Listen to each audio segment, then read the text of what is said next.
नमस्कार। आकाशवाणी से विश्व दर्पण के साथ मैं विशाल शर्मा।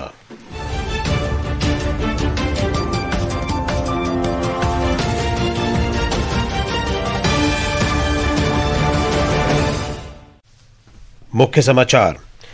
बांग्लादेश चुनाव में तारिक रहमान की बांग्लादेश नेशनलिस्ट पार्टी भारी बहुमत के साथ निर्णायक जीत की ओर। आधिकारिक परिणाम अभी घोषित नहीं। अमेरिका ने सीरिया के अल तनफ सैन्य अड्डे से अपनी सेना वापस बुलाई। यूनिसेफ ने कहा, हैती में बढ़ती गरीबी और हिंसा के बीच पिछले साल सशस्त्र समूहों में बच्चों की भर्ती 3 गुना अधिक हुई।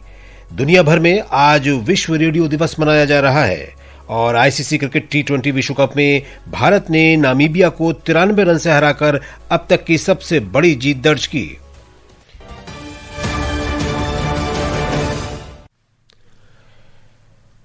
अब समाचार विस्तार से। अनौपचारिक मतगणना और पार्टी के आंकड़ों के अनुसार बांग्लादेश राष्ट्रवादी पार्टी 13वें राष्ट्रीय चुनाव में व्यापक जीत की ओर बढ़ रही है और सुबह 9:30 बजे तक 181 निर्वाचन क्षेत्रों में आगे चल रही है। एक रिपोर्ट। बीएनपी ने भरोसा जताया कि उसे 2/3 बहुमत मिलेगा। पार्टी ने इस नतीजे को जनता का भारी समर्थन बताया। तारिक रहमान और मिर्जा फखरुल समेत पार्टी के कई वरिष्ठ नेताओं ने अपनी अपनी सीट जीत ली है। बांग्लादेश जमाते इस्लामी और उसके सहयोगियों ने लगभग 60 सीटें जीतने का दावा किया है, जबकि नेशनल सिटीजन पार्टी एनसीपी ने कहा कि उसे 6 सीटें मिली है। चुनाव आयोग ने अभी अंतिम नतीजे घोषित नहीं किए हैं और 3 सीटों के परिणाम अदालत में मामले लंबित होने के कारण रोक दिए हैं। मतदान ज्यादातर शांतिपूर्ण रहा, लेकिन जमात और एनसीपी ने ढाका के कुछ इलाकों में गड़बड़ी के आरोप लगाए, जिन्हें मुख्य चुनाव आयोग ने खारिज कर दिया। संसदीय चुनाव के साथ साथ प्रस्तावित जुलाई चार्टर सुधारों पर जनमत संग्रहण की मतगणना भी जारी है। आधिकारिक पुष्टि होने तक बीएनपी ने अपने समर्थकों से विजयी रैली की बजाय प्रार्थना करने की अपील की है। नवल सिंह परमार, विश्व समाचार, ढाका। प्रधानमंत्री नरेंद्र मोदी ने बांग्लादेश में संसदीय चुनावों में बीएनपी को निर्णायक जीत दिलाने के लिए तारिक रहमान को हार्दिक बधाई दी। उन्होंने कहा कि ये जीत बांग्लादेश की जनता का आपके नेतृत्व पर विश्वास दर्शाती है। श्री मोदी ने कहा कि भारत एक लोकतांत्रिक, प्रगतिशील और समावेशी बांग्लादेश के प्रति हमेशा प्रतिबद्ध रहेगा। ढाका स्थित अमेरिकी दूतावास ने बांग्लादेश की जनता को सफल चुनाव के लिए बधाई दी है और बांग्लादेशी राष्ट्रीय पार्टी और उसके कार्यवाहक अध्यक्ष को ऐतिहासिक जीत के लिए बधाई देते हुए द्विपक्षीय संबंधों को और गहरा करने की तत्परता व्यक्त की।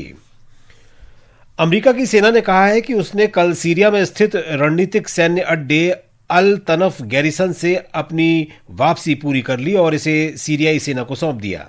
वर्ष 2014 में सीरिया के गृह युद्ध के दौरान स्थापित यह अड्डा सीरिया, जॉर्डन और इराक की त्रिपक्षीय सीमा पर स्थित है।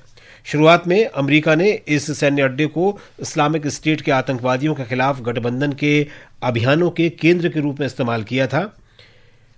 हालांकि वर्ष 2019 में इस्लामिक स्टेट की हार के बाद भी दमिश्क को तेहरान से जोड़ने वाली अपनी रणनीतिक स्थिति के कारण ये सैन्य अड्डा ईरानी प्रभाव के खिलाफ लड़ाई में एक महत्वपूर्ण केंद्र बन गया। अमेरिकी प्रशासन ने आधिकारिक तौर पर 2009 के उस वैज्ञानिक निष्कर्ष को रद्द कर दिया है जिसे एंडेंजरमेंट फाइंडिंग के रूप में जाना जाता है। ये निष्कर्ष करीब 2 दशकों से अमेरिका में ग्रीन हाउस गैसों को नियंत्रित करने का मुख्य कानूनी आधार था।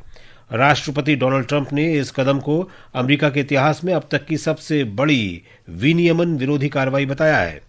विशेषज्ञों का कहना है कि इस निरस्तीकरण से वाहनों के लिए सभी ग्रीन हाउस गैस उत्सर्जन मानक समाप्त हो जाएंगे और बिजली संयंत्रों तथा तेल और गैस सुविधाओं जैसे स्थिर स्रोतों पर जलवायु नियमों का व्यापक उल्लंघन हो सकता है।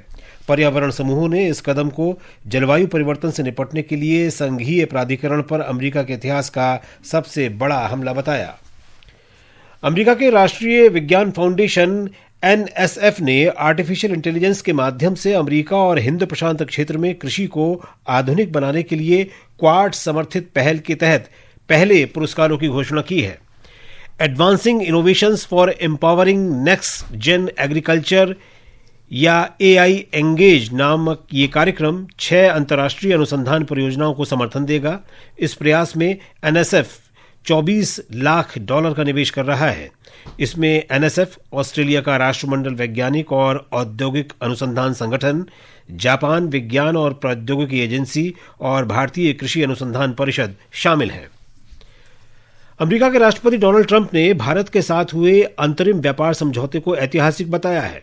श्री ट्रंप ने कहा है कि अमेरिका भारत और जिन देशों के साथ उसके व्यापार समझौते हैं वहां कोयले का व्यापक निर्यात करेगा। उन्होंने कहा कि उनके नेतृत्व में अमेरिका एक विशाल ऊर्जा निर्यातक बन रहा है। उन्होंने कहा कि पिछले कुछ महीनों में ही अमेरिका ने भारत, जापान, कोरिया और अन्य देशों के साथ ऐतिहासिक व्यापार समझौते किए हैं। ट्रंप ने चैंपियन ऑफ कोल कार्यक्रम में कहा कि अमेरिका पूरी दुनिया में कोयले का निर्यात कर रहा है और उसके कोयले की गुणवत्ता दुनिया में सर्वोत्तम मानी जाती है। कृषि क्षेत्र में भी भारत और अमेरिका के बीच अंतरिम व्यापार समझौते का स्वागत किया है। आकाशवाणी समाचार से विशेष बातचीत में national commodity and derivatives exchange limited के प्रबंध निदेशक डॉक्टर अरुण रास्ते ने बताया कि छोटे किसानों के हितों की रक्षा के लिए गेहूं, चावल, दुग्ध और मुर्गी पालन जैसी कृषि वस्तुओं को समझौते से बाहर रखा गया है। विश्व दर्पण समाचार आकाशवाणी से प्रसारित किए जा रहे हैं। ताज़ा समाचार जानने के लिए आप हमारे social media handle x@AIR News Hindi को फॉलो कर सकते हैं। विश्व दर्पण में आपका फिर स्वागत है। यूनिसेफ ने एक रिपोर्ट में बताया है कि हैती गणराज्य में सशस्त्र समूहों द्वारा बच्चों की भर्ती में पिछले साल 3 गुना की वृद्धि हुई है। इससे अशांत कैरेबियाई देश में गरीबी और हिंसा बढ़ती जा रही है। ये वृद्धि ऐसे समय में हुई है जब संगठित गिरोह हिंसा के कारण हैती में रिकॉर्ड 14 लाख लोग विस्थापित हुए हैं। इनमें से आधे से अधिक बच्चे हैं। विशेषज्ञों का कहना है कि ये बच्चे असुरक्षित और असहाय स्थिति में हैं। हैती में यूनिसेफ की प्रतिनिधि गीता नारायण ने कहा कि संयुक्त राष्ट्र का अनुमान है कि सशस्त्र समूहों के 30 से 50% सदस्य बच्चे हैं, जिनमें से कुछ की भर्ती 9 साल की उम्र के बच्चों की भी की गई है। उन्होंने इस स्थिति को भयावह बताया।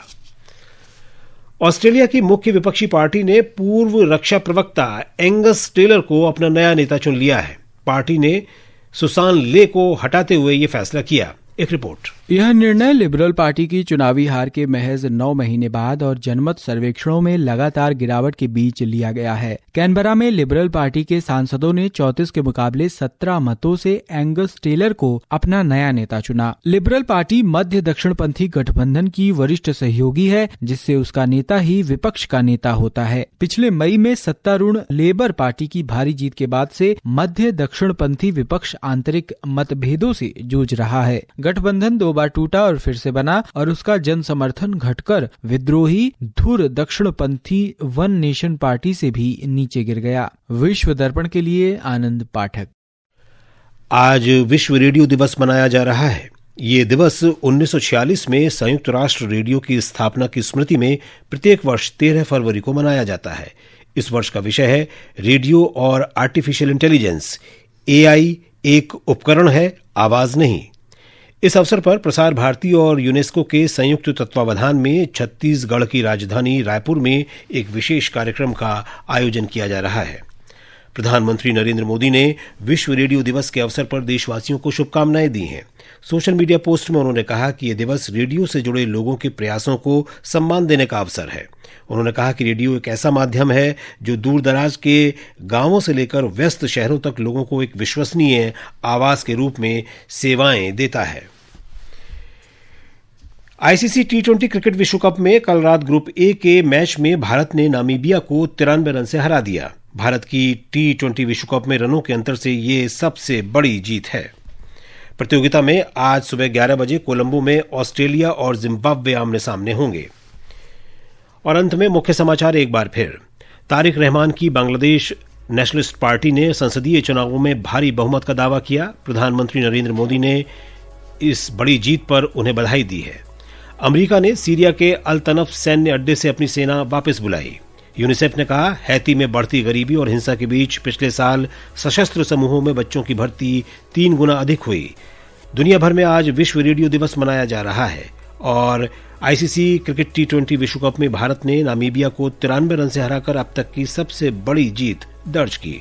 इसके साथ ही विश्व दर्पण का ये अंक समाप्त हुआ। नमस्कार।